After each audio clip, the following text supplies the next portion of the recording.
All right, hi everyone. Welcome back. Hopefully you guys are doing well and having a good morning so far.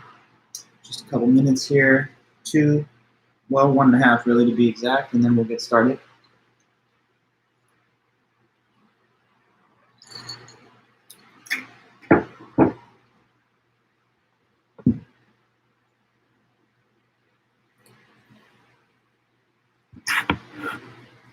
Okay. Hey Eva, how's it going?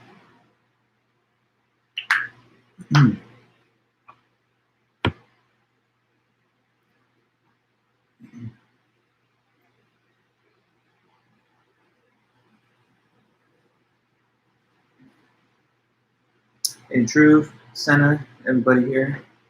Feel free to say hello if you're already in the live stream, but I know it's just a couple of us for now.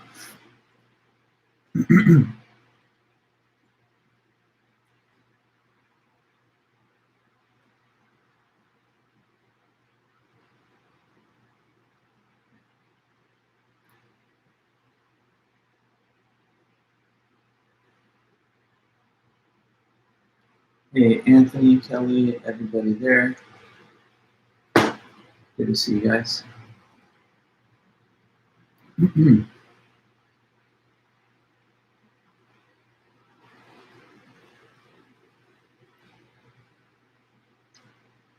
Okay, well, it's more or less 9 a.m., so I'm going to go ahead and just get things underway. Welcome back, everyone. Good to see all you people here. Hi, Lily, and all the rest. Don't be shy at any point. Just let me know if you're here, or feel free to ask any kind of questions or comments, whatever is on your mind. So let me just kind of get ourselves organized. On Friday, we took the midterms, so thank you guys for your hard work getting prepared and taking the tests. I'm grading those, and I'll definitely be in touch with you as soon as I'm finished with all the exams. It might take me a week or around that amount of time just because of the volume of other assignments I'm also grading right now, but not to worry, you'll definitely get it back, and I'll have comments for anybody that wants them. And we just now look forward to the second half of the semester. Nothing's going to be assigned in terms of a second paper for a little bit of time, so for now we get to just kind of settle in and focus on taking good notes on some lecture topics for a few weeks. Second essays due the second to last week of class, week 13, and I'll probably provide you guys with around 2 weeks of lead time to work on it, or something around that amount of margin of time. So now it's week 8 in our semester, so we've got a few weeks before the next essay prompt gets distributed out. But just looking at the overall calendar of dates, we're on schedule with the dates. So if you have your syllabus or you've been following it, then you'll be okay, and nothing's really changed. So today we begin on a new topic in the semester, and we're going to take a couple of meetings over the next week or so to cover this material. So just as we go back in the beginning of the semester, thinking of the other topics that we've looked at, obviously we started with the philosophy of religion, which was all about arguments concerning the existence of God and objections to those arguments and everything in between. Then we looked at ethics. We studied some of the big ethical theories that there are. We learned about Kant and Mill and utilitarianism and Kantian ethical theory, and we applied some of those theories to the moral dilemma of economic inequality and global hunger, and then we also talked about the trolley problem. So we covered basically ethics and philosophy of religion in the first half of the semester. But now we move to yet more topics, and the third topic of the semester, which is something I'm pretty interested in, is epistemology. Okay, so here's our new subject matter for a little bit of time.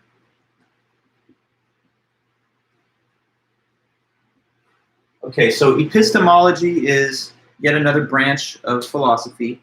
I think when we started the semester off, I tried to explain that in philosophy, just how in many fields in the academy, there are branches and specializations. So like in science, there's chemistry, biology, physics, specializations within the broad field of science.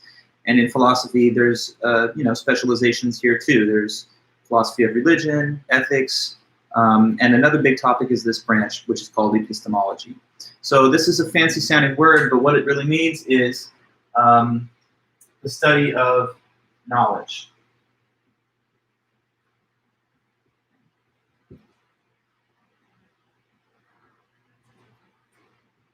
Okay, so it's the study sometimes called the theory of knowledge. That's what epistemology means. So this is the branch, the part of philosophy where the main big questions are questions about human knowledge. What is knowledge? How do we attain it? What is the difference between really knowing something and just having a lucky guess that turns out to be correct? So once we start analyzing the topic of knowledge, breaking it down, and trying to formulate clear and correct standards for what knowledge, evidence, truth, justification, belief, this cluster of concepts, this range of topics is what falls within epistemology. So now we're all analyzing and studying the topic of knowledge. And, within my own studies in philosophy, when I was a grad student getting my master's and PhD, this is the field that I gravitated towards that was my specialization. So I guess in a sense, I'm an epistemologist within philosophy. Obviously, I'm pretty well read and quite knowledgeable about all the different subjects in philosophy. But I teach epistemology with a little bit of a special interest just because that was my main focus as a grad student, and what I've published articles and stuff on have all kind of been on the subject of epistemology. So I teach it with that little bit of additional interest. My advisor, Sven Berneker, is probably one of, I think, the best in the whole world doing epistemology, doing some big, important books with like Oxford and other major publishers. So I know a lot about this stuff, and that's why it's, as much as anything else, there's a little additional fun and interest in it, for me anyway. Now, what we're going to do to get started on this subject is to look at the classical account of knowledge that was written thousands of years ago by the ancient Greeks. And so you'll learn then that this is actually a subject that has deep roots, that goes way back in time, just kind of like the philosophy of religion, but on a new subject.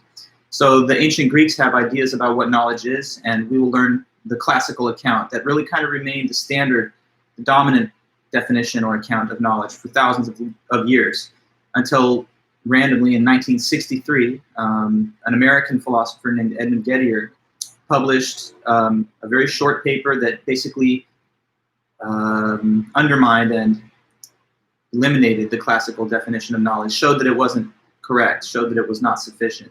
So we take this in a couple steps. Today, I'm going to sort of help you guys learn about the classical Greek definition of knowledge that withstood thousands of years of scrutiny from before the Common Era, hundreds of years before the early Christian era and the life of Jesus Christ, and then all the way up until the 20th century. That definition of knowledge finally was challenged in a way and shown to be defective by the American philosopher Edmund Gettier. Now, since 1963, we live in the post-Gettier era, and it's kind of a little bit weird because now we kind of don't think that we have a clear enough understanding of what knowledge is anymore. And so we're now just left with competing theories of the definition of the concept, but none of them have kind of achieved a consensus status. So that's the idea. We're learning about the definition of knowledge. We're starting with the ancient Greek view, which was classic and lasted a long time. But then on Wednesday, we'll start taking the view of the Edmund Gettier paper that criticized and showed problems with that definition. And then after that, we'll move on to some further interesting authors on this topic of knowledge. Okay, so that's the goal. Now you know what epistemology is.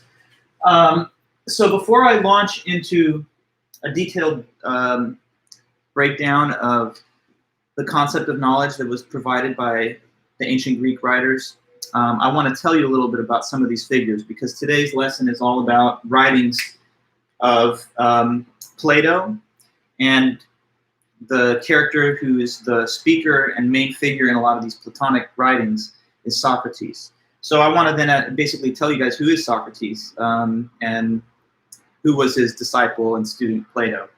This is something that anybody taking an intro to philosophy class in the West has to kind of learn about, because probably these are names that even those not too skilled in philosophy or not too experienced in it would know. It's hard not to have ever heard the name Plato and Socrates. These are just kind of like towering academic figures that are traceable back to the very roots of Western civilization and the academy and philosophy itself. So it's kind of like a founding father figure of philosophy in the West. That's Socrates. But we don't all know who he is and what his history is. So I begin today with just a little bit of a historical background for you, so you get a grounding in who this person was and where he came from. Okay, so first of all, here's Socrates, his name. And his student was Plato.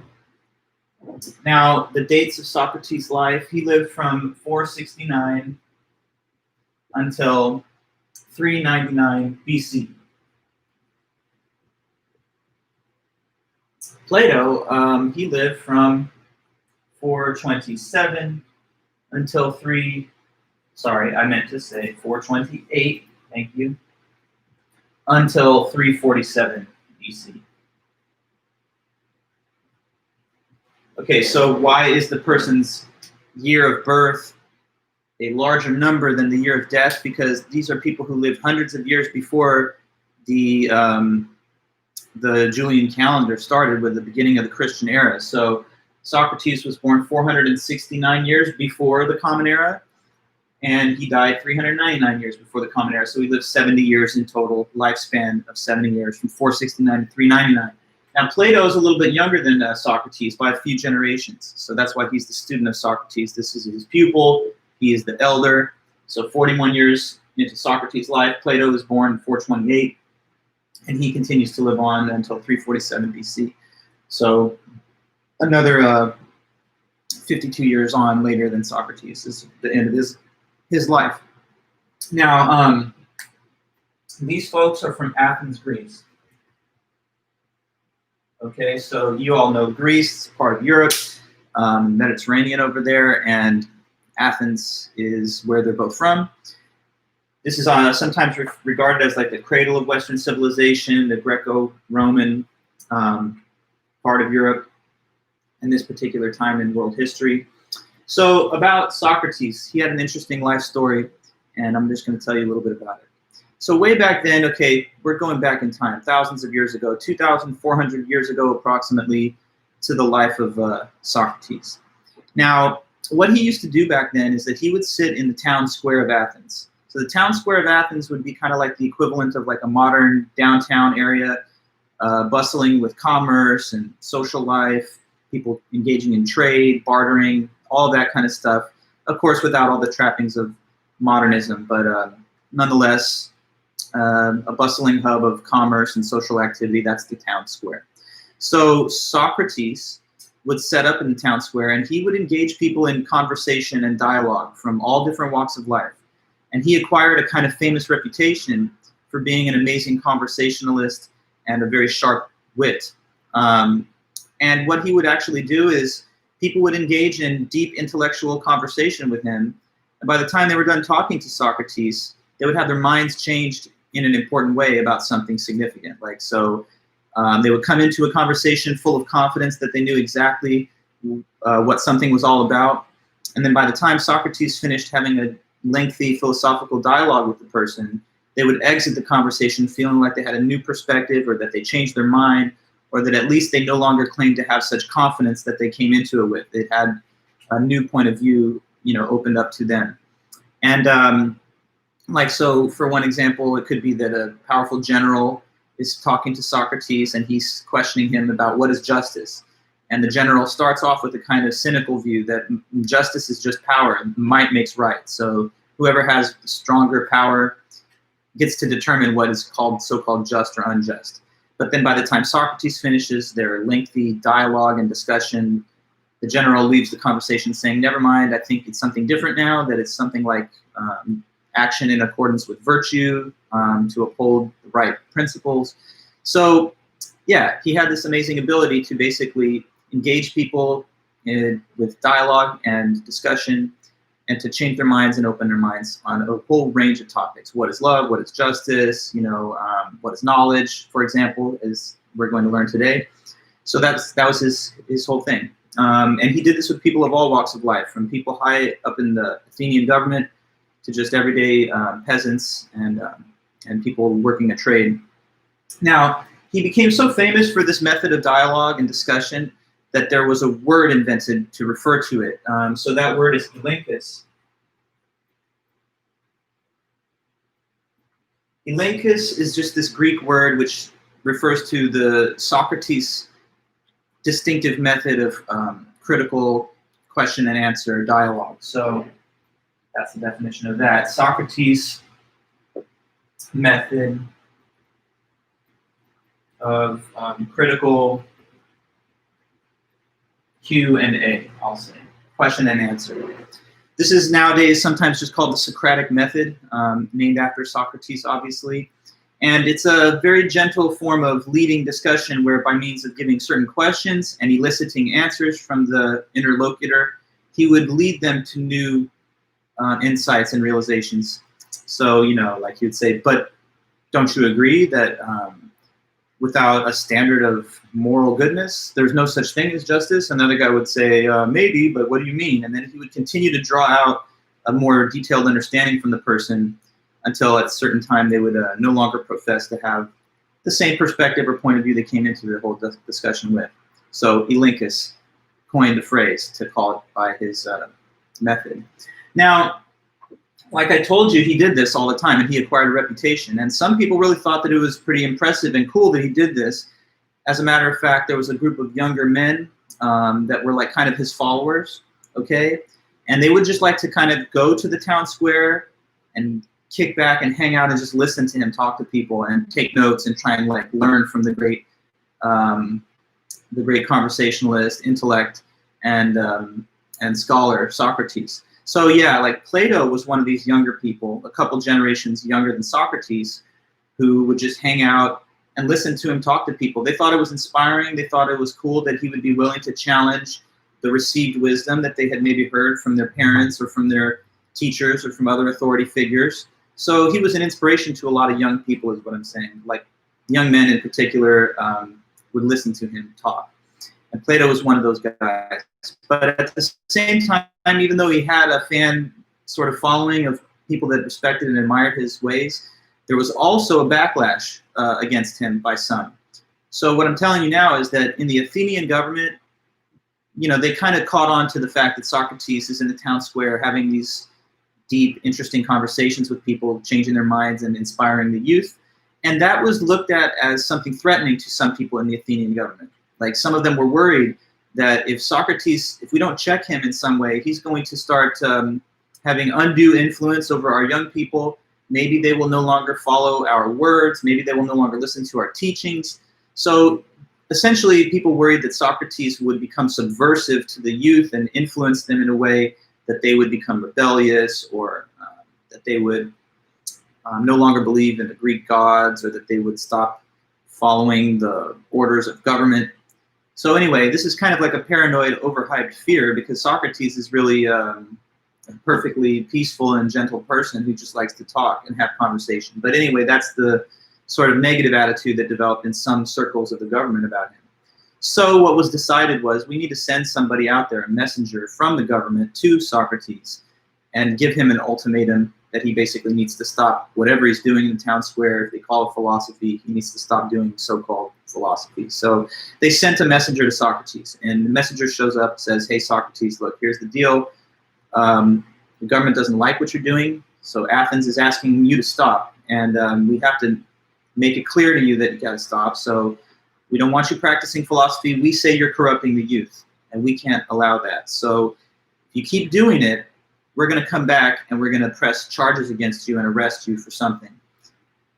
So stop doing it, or else, pretty much. You know, message delivered and point taken by Socrates. But, you know, Socrates is righteous, and he sees no reason to stop doing this, because he sees himself as a benefit to the community, as a credit to the intellectual health of Athens, and far be it from him to try and cause anybody to rebel or do something wicked. You know, Socrates has no interest in anything that challenges the legitimacy of Athens, because he loves Athens and he loves Greece.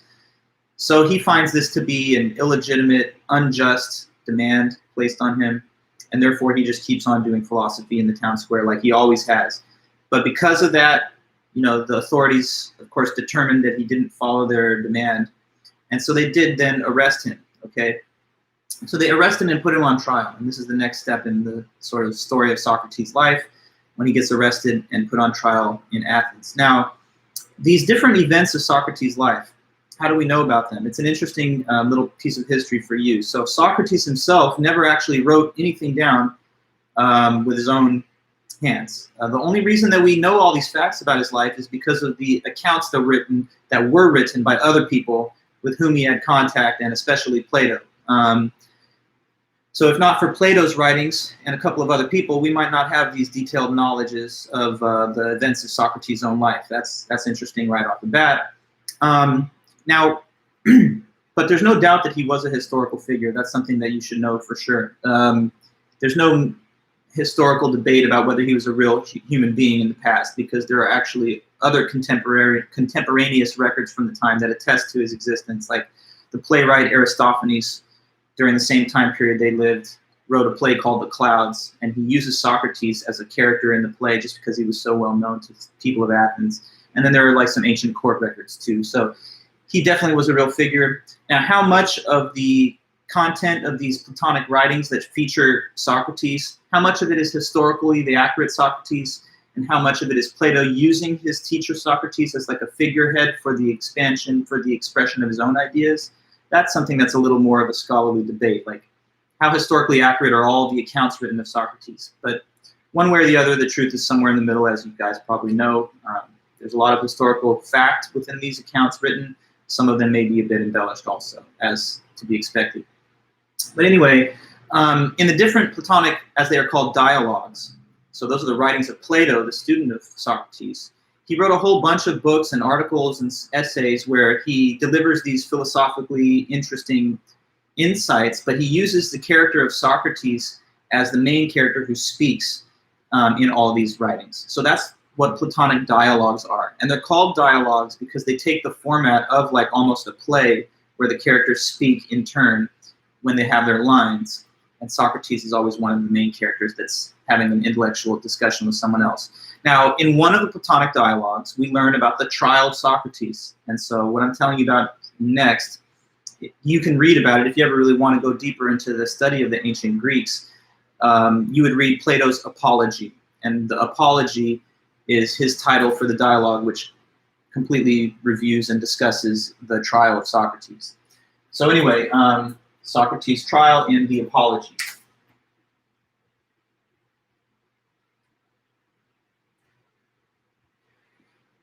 So anyway, the Apology, it's kind of an ironic title if you think about it, because there's nothing apologetic actually about the way Socrates conducts himself at the trial, because he's defiant to the last, knowing as he does that this is all, like a kind of a witch hunt against him for no valid reason.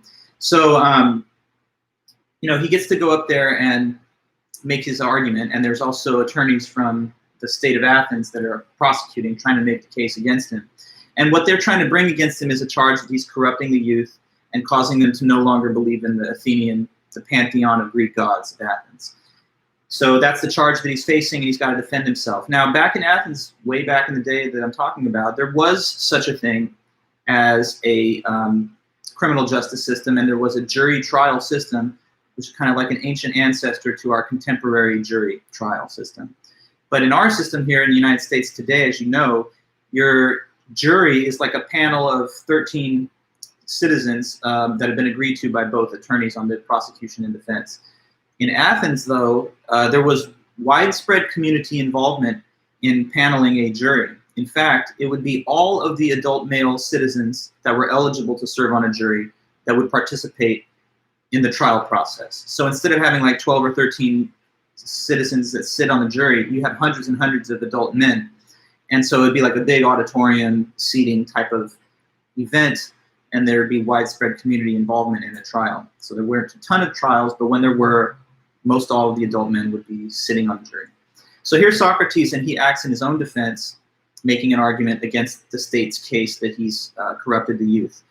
Now, there was this whole convention that existed back then in their trial system where after the arguments of both prosecutors and defense had been finished, the accused person was allowed to go up there in front of everybody and make a statement to the court, where usually the norm would be that they would make a pleading for a more lenient sentence in case they were found guilty. All right, so like normally, for example, say in a different case, someone had been accused of a crime, prosecuted, or put on trial anyway, and the state had requested 10 years of hard labor for some offense. In another type of case, maybe the citizen would come forward at the end and say, gentlemen of the jury, I've tried to make the case that I'm innocent of this charge, but if you find that I'm guilty, then I would humbly request that you give a lesser penalty. The state has asked for 10 years of hard labor, but I would humbly request just 4. Okay, so like that feature of the trial system back then was essentially where they gave the accused an opportunity to plead mercy of the jury in case of a guilty conviction. So normally the thing to do would be you propose a counter penalty that is still somewhat significant, but less than what the state has asked for, so that in case you're found guilty, you don't get the worst possible sentencing. Okay, right? So that would be like your appeal for a lighter sentence. Anyway, so Socrates now gets his opportunity to do this, and he goes up in front of the big jury and he says, okay, everybody, you've heard the arguments from both sides. They say I'm corrupting the youth. I'm telling you that couldn't possibly be true, because I love Athens, and other background facts. I mean, Socrates served in the Athenian military. He raised children in Athens. He's never even left the city of Athens. So to him, it's his home. It's his only home. He loves it. He's very patriotic about it. And he finds it completely ridiculous that he would ever want to undermine Athens or corrupt the youth or anything else. So he tells that to the jury, and he says, I made my case. You heard my argument. But now I got to ask for the counter penalty, supposedly, in case you found me guilty. So the state was trying to assess the penalty of death. I mean, that's obviously the most harsh penalty that exists. So they wanted to execute Socrates and put him to death for his accused crime. And he says to the jury this, well, they've asked for death, and that's obviously a little too much. So here's a counter penalty. You guys are asking me to suggest something that's a little bit more, that fits the so-called crime, right? And maybe death is excessive. So I would humbly suggest that if you want to give me what I really deserve for this accused crime that I've been accused of, death is too much. So let's ratchet it down. Instead of death, how about we just lower it down to, wait for it, to how about free lunch for the rest of my whole life in the cafeteria of heroes in Athens? That would be a better fitting punishment, if you want to call it that, because I don't think anyone's been listening. I don't deserve any punishment. What I've done by teaching philosophy and having these discussions in the square of Athens is a good thing, and it's a adding to the vitality and health of our community. So I don't deserve any punishment. Or if you want to call it a punishment, then how about punish me with free lunch for the rest of my life? That would be better than death. Okay. Now, obviously, if you guys understand what I'm saying, this is like a bold, defiant statement, because he's basically saying, no, I'm not even going to propose a counter penalty because I don't accept that any of this is legitimate. If I was going to get what I deserved, it would be free lunch for the rest of my life. And this cafeteria that he's talking about is like a cafeteria of heroes, where like war heroes and other dignitaries and esteemed citizens of Athens could have the privilege of eating lunch at the cafeteria for free. So, so he doesn't, want to concede an inch that he's done anything wrong, such as his suggestion here. So anyway, he makes that statement. Away goes the jury. They debate. They deliberate. When they come back, they return a guilty verdict. So they did find him guilty, and therefore he was sentenced to die, to be executed. Now, after the trial was finished and he's awaiting his execution, there was this thing in Athens where they believed that if a ship which was sent out by Athens on some business, if it was out in the ocean away, then they thought you have to wait for the ship to return first before you execute a condemned citizen to death, because they thought that the gods, for example, would be upset with the Athenians if they executed some person while there was a ship out there, and that he would just cause the ship to sink. So they didn't want to incur the wrath of God or Zeus, whatever. And so they thought, well, there was a ship out at that time on a cargo mission, and they said, let us not upset the gods, but we need to wait for it to return before we can execute Socrates in a way that won't upset the gods. So that meant that they actually had to wait for like a week or so for the ship to complete its route and come back. So then they would feel safe executing him, right? So he's left in a chamber, kind of like a dungeon-like prison chamber, for about a week, waiting for this return ship to come back. And in that 1 week time period, awaiting this this execution date, in the middle of the night, deep in the middle of the night, sneaks in and walks into his chamber some of these young guys that he was a teacher of, including Plato. So they get in there, and this is another one of the dialogues. So, there's dialogue that covers almost everything in Socrates' life. If you wanted to read about these events that I'm mentioning now, that's called the Crito. So Crito is yet another Platonic dialogue, which gives the details in more specific detail about what I'm overall describing here. But Crito covers the events of the late night appearance of the disciples of Socrates. Okay, so they show up and they're like, "Hey, Socrates, okay, look, let's be real quiet. Just come with us now. Okay, we snuck down here, we bribed the guard, and if you look, you'll see that we got all these horse-drawn chariots. They're ready to go. And you know what we're doing here. We're breaking you out of this prison. We all know it's unjust. We all know that you're being persecuted, and this is a terrible witch hunt against a great person that you are. And we all have so much respect for you. We know this is bogus. We can't let this stand. So you got to come with us. And we're going to take you in these chariots, and we're going to take you far, far away from Athens. So you'll be able to stay safe, continue to do your great work, and it would just be unjust for you to be sentenced to death for doing nothing wrong at all. So that's why they're there. Come with us, Socrates. Let's go. We don't have a ton of time, so let's get out of here. Now, I know you don't know probably much or anything about the whole breakdown of facts here, what happened in history, but what do you think happened next? After they say to him, "Let us go, and we've got the means for you to escape right now." What do you believe happened? Did he go? Did he not go? Any thoughts, just if you had to guess? Let me know in the chat. Okay, Megan, you're saying you think he stays. Senna, same kind of thought. Anybody else have guess? Didn't go? Yeah, well, your intuition is correct. Yeah, he said this. He said to them, "Okay, guys, look, I really, really appreciate this, and I respect the fact that you want to protect me and get me out of here, because we can agree that this is unjust. This whole thing that I'm going to be executed for just teaching philosophy to people in the town square, this is fundamentally wrong, and I don't deserve it. You're right." But he says this, "I also don't want to just be disrespectful to the law of Athens, though. I don't like this sentence that I've been given, and it's a miscarriage of justice, but I should not defy the whole criminal justice system just because I don't like one outcome, even though it involves me." He says, again, he reminds his young folks that are there, I love Athens. I don't even want to live anywhere else. I don't want to be looking over my shoulder for the rest of my life, wondering, am I about to be arrested for being a fugitive? Plus, I'm 70 years old. I don't have the time, the energy for all of that. He says, I don't want to live anywhere else. This is where I served in the military, where I raised my children, where I've lived my whole life. I don't want to live in exile. I want to stay with Athens. And plus, I don't want to set a bad example, that people should just become like an anarchist and rebel and defy against the law simply when they don't agree with one result of the administration of justice. So on pure principle, I'm going to suffer this penalty, and just because, again, I want to show respect for the laws of Athens. I don't want to live as a fugitive. I'm a little too old for that anyway, and plus, he believes in the immortality of the soul and of the afterlife. And so for him, he says, I have nothing to lose anyway. If they execute me, then my soul goes up to the heavenly forms where it stays for eternity.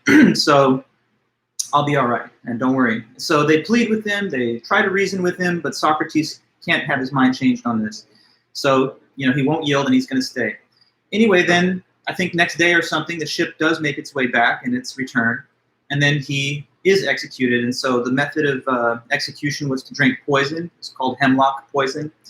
And he drinks that, and then he just dies. There's a famous painting called The Death of Socrates, and in it, it's like one of these Renaissance-type paintings. He's laying back on like a table, and he's surrounded by this circle of the young guys that were inspired by him, including Plato. And he's got this pose where he's pointing an index finger up, and it's an artistic expression. We can debate what the artistic or historic significance of the pose is. Is it my soul will rise up to heaven, or there's still truth, and I want people to continue to pursue it when I'm gone? But anyway, there he is, and that's how his life ends. Now from there, if you go a little ahead in history, Plato ends up, as he gets a bit older, and carries the torch forward for Western philosophy and the Greeks. He founds the first institution of higher learning in the West, which was just called the Academy, Plato's Academy. And one of his students there at the Academy then in turn becomes Aristotle, another great Greek philosopher who's generations younger than Plato. And he becomes like the star pupil of Plato. And then later on, when he is older, he becomes a tutor to Alexander the Great, who ends up conquering a whole bunch of land across the world and spreading knowledge of these Greek doctrines yet even further. And here we are thousands of years later, and we're still just talking about Plato and Socrates on Zoom, and it's 2020. So just giving you a little bit of a sense of the historical continuity and the connection that we bear to these ancient thinkers from Greece. But now that you know a little bit more about Plato and Socrates, I'm ready to start filling you in on the details about what Socrates thought specifically about the concept of knowledge. Because yet another one of the Platonic writings, another Platonic dialogue, is this one that we're studying from our book today. And that's the one where Socrates does discuss what knowledge is. Okay? So I'm going to erase this stuff here. And we're going to take our time going into this breakdown of what knowledge is according to the ancient Greeks. But I want to make sure that we don't jump ahead too fast. There's a lot of little tricky pieces of vocabulary that you want to learn about to really get clear on this theory of knowledge from the Greeks. So I'm going to help you with a little bit of epistemology vocabulary.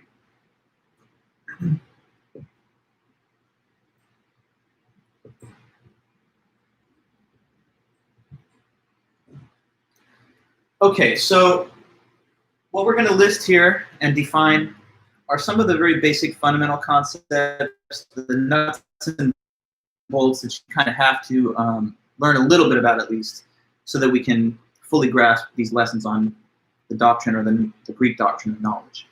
But first of all, proposition. Now, what is a proposition? A proposition is thought of as the meaning of a sentence. Okay.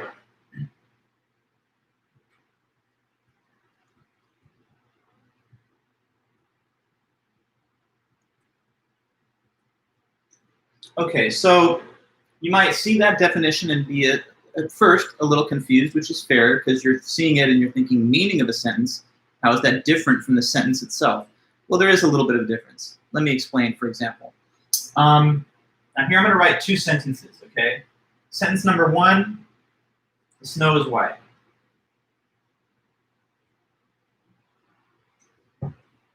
Okay, easy enough sentence to understand. There it is, written in plain language. Here's another sentence I'm writing below. Okay, it says, Der Schnee ist weiß. Okay, the snow is white. Der Schnee ist weiß. Now, I'm not, of course, expecting anybody here to be like fluent in German or anything, but even if you're not, I think with just a little bit of logical inference, you'll be able to put these points together and see where I'm going with this. So quick question, how many sentences are here? Well, let me answer that. There's two. There's two sentences. They are totally different, strings of symbols. The spelling is different. The sound is different. So they are not the same exact sentence. But how many propositions would you think are there written on that board, in this part of the board? Two sentences, but yeah, how many propositions? Maybe. Okay, good, Megan, one. So you're giving a right answer, but why is it that there's only one proposition? I mean, there are two things written, so why is it it's only one proposition? Let's see if we can answer this new question. Because that's the right answer, but why? Why is it only that there's one? Because they do mean the same thing, right, Megan? So this is just German for the snow is white. Der, the Schnee, snow, ist is weiß. white. Der Schnee ist weiß. They have the same meaning. They don't mean different things, even though the surface form and the sound of them looks and sounds different. Okay, and so like any other language could have made the same point, but I'm just referring to these two because German has some close similarities, at least in terms of some of the sound as English. English is a Germanic language. I could have done the same thing in English even. I could have just switched around the subject and the object of the sentence. So the snow is white. I could have said white is the snow.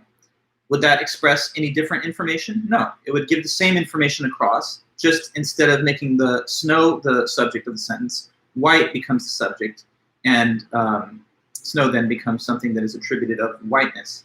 So we can have multiple different sentences with the same proposition behind them, the same content.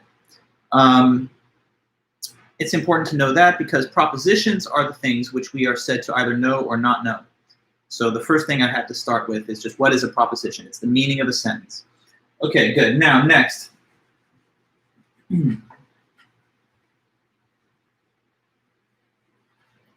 So here we have to think next about the word truth. And truth, you know, is something that is so fundamental to the way we talk, the way we think. It's an everyday concept, but the puzzling or interesting thing about it is that it's really only when you finally take a philosophy class or something and the professor asks you, what does truth mean, though, that you might realize that, wait a minute, I don't really kind of have an easy way to define it without just repeating the word. But there is a clear definition of it that has kind of become the standard. Let's see where your intuitions are at least. What do you think it means for a proposition to be true?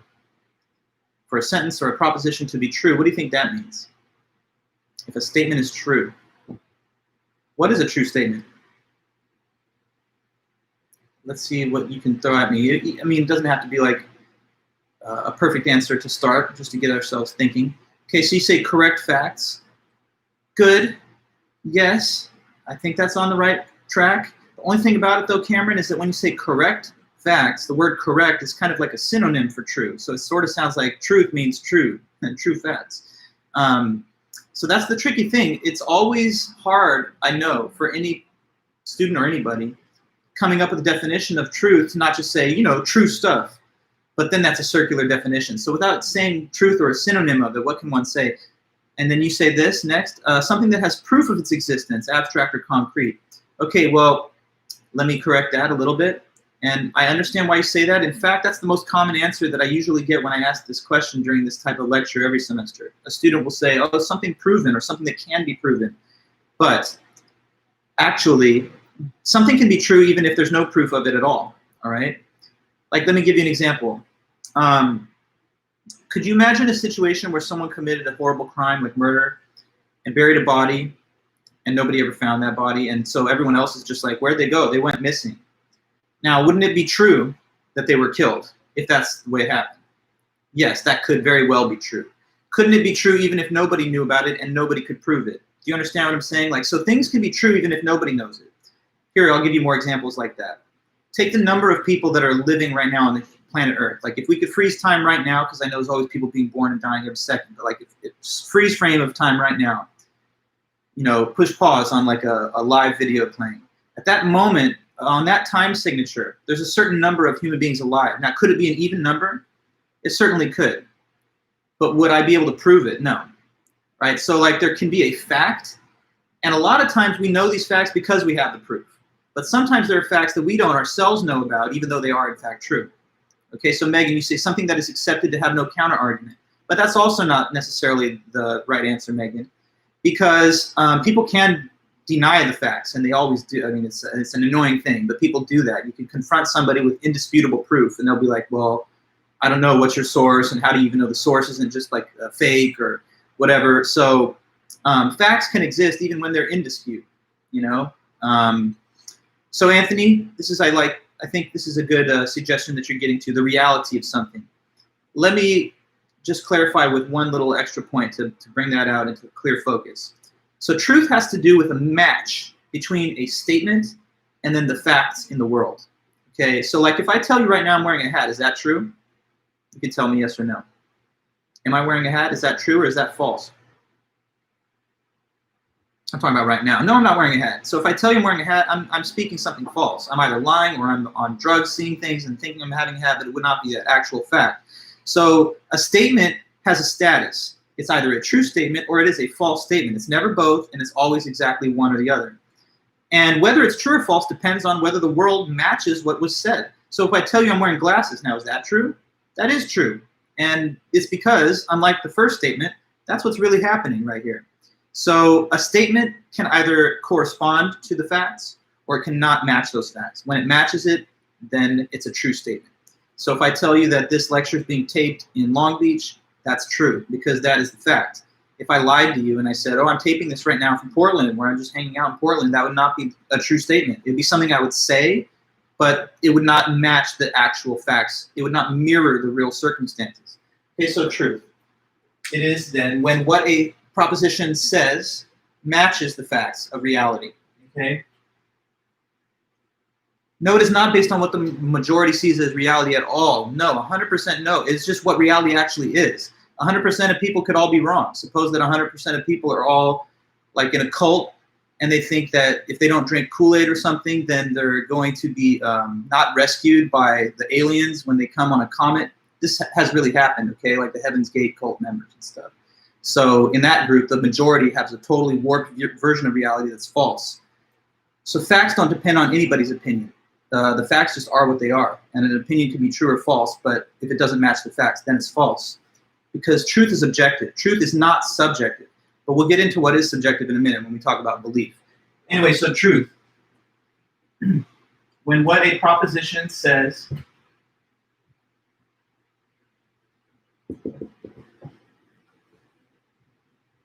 matches the facts of reality.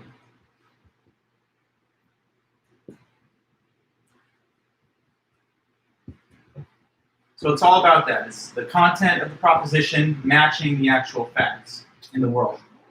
Okay. So like if I told you that I was born in 1950, that's not true. That's a false statement. If I told you I was born in the 80s, that is a correct statement. That's a fact about the time period in which my birth did occur. So we don't want to believe the false things because that's the world wrong. That's thinking that the world is a certain type of way, but it's not factually that way. Which brings us to the next important piece of this vocabulary, which is the word belief.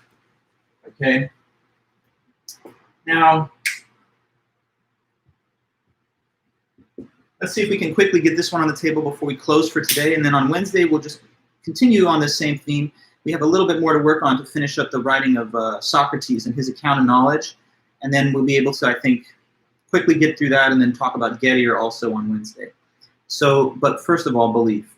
So what do you think is a belief? If a person believes a statement, if a person believes a proposition, then what does this mean? You know, like one person believes aliens exist and their friend doesn't believe that. So what would we say is the definition of having a belief? It's something about the subject, and it's something about a proposition and their attitude towards that proposition. Well, yes, but what specific attitude is it? If you believe, like, do you believe that the world is flat or do you believe that it's a sphere? So working backwards from the example, that's good, Paige. Thinking that something is true, exactly. So to believe a proposition is for you to think that it's a fact, to think that it is something real. Okay, so when a person thinks that a proposition is true. So I couldn't define belief until we did truth first, because truth is built into the definition of belief. So that's why this is actually going in a precise order. So to think that a proposition is true is to believe it. And belief is where things can get subjective, right? So like one person can believe that the planet is a flat disk, and their best friend can believe that no is a spherical globe. Now, can the world have both shapes? No, because there's only one set of facts. There's one set of objective facts, but subjectively, two people can disagree about what the facts are because maybe they're just not aware or able to gain proof of what the facts are. You know, take a jury, okay? Say you have two different jurors, and the question is this defendant guilty of murder? One jury member is ready to vote guilty, and they think that that has been proven in court. But their other juror, co-juror friend says, no, I don't think that that's been proven. In fact, to the contrary, according to the facts I've seen given or the evidence given, I think that they are not guilty of the murder at all. So the person can't both be guilty and not guilty. There's one fact, there's one truth to this, but the two people might not agree on what that fact is, and so they have different beliefs. In fact, this whole class started off with a big debate about one proposition that people don't all have unanimous beliefs about, and that's the proposition that God exists. A theist is a person who says, I believe, yes, that is true. An atheist is a person who says, no, I don't have belief in that, and I don't think it's true. So when it comes to beliefs, we are, of course, able to have beliefs that are different from the next person. We don't all have exactly the same beliefs. But there is still only one set of facts. Now, if you had to choose, of course, I hope that you'd want most all of your beliefs to be true rather than false, because by definition, having a false belief is to be incorrect. It's to think that the world is a certain way, or to think that some fact is the case, but it's not actually the case.